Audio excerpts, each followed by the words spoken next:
যে কয়দিন মন্ত্রী হিসাবে থাকবো আমার দুইটা জিনিস প্রায়োরিটিতে থাকবে। এক, আমার প্রায়োরিটি কুমিল্লা ডিভিশন প্রতিষ্ঠা করা।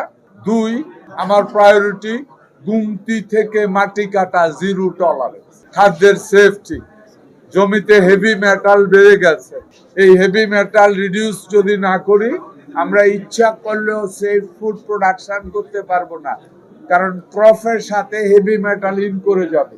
সো এটার ব্যাপারে আমরা প্রচন্ড সচেতন।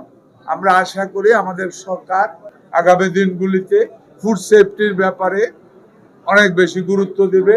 এরই মধ্যে ফুড সেফটি অথরিটি নামে একটা অথরিটি ডেভেলপ করা হয়েছে। আমি জানতাম না, আমাদের কুমিল্লাতেও এটার অফিস আছে, আমাদের একজন অফিসারকে পেয়ে গেছি। ওই ডিপার্টমেন্টটা অনেক ইম্পর্টেন্ট, আমরা কাজ করে যাচ্ছি ইনশাআল্লাহ খুব শর্ট টাইমের ভিতরে। ফুড অ্যাভেলেবিলিটির পাশাপাশি সেফ ফুডটাকেও আমরা গুরুত্ব দিয়ে সামনে এগিয়ে যাব, কোনো দ্বিধাদ্বন্দ্ব ছাড়া। স্পষ্ট কথা বলছি, নাম্বার ওয়ান, আমার দুইটা জিনিস প্রায়োরিটিতে থাকবে যে কয়দিন মন্ত্রী হিসাবে থাকবো। এক, আমার প্রায়োরিটি কুমিল্লা ডিভিশন প্রতিষ্ঠা করা।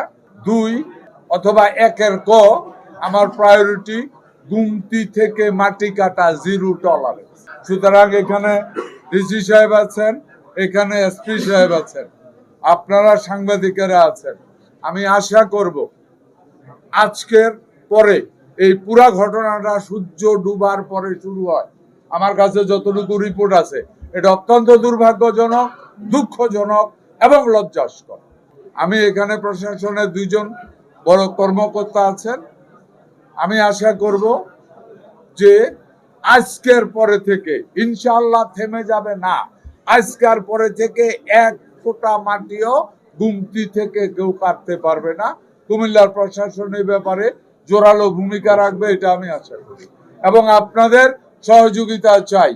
এটার ব্যাপারে সবাইকে অনুরোধ করবো জিরো টলারেন্সে আসে। এত উর্বর মাটি, এত সুন্দর, এই মাটি কাটার জন্য গুমতি ভাঙে, এই মাটি কাটার জন্য উর্বর মাটি ধ্বংস হচ্ছে, এই মাটি জন্য চোরেরার উপদ্রব বাড়ে।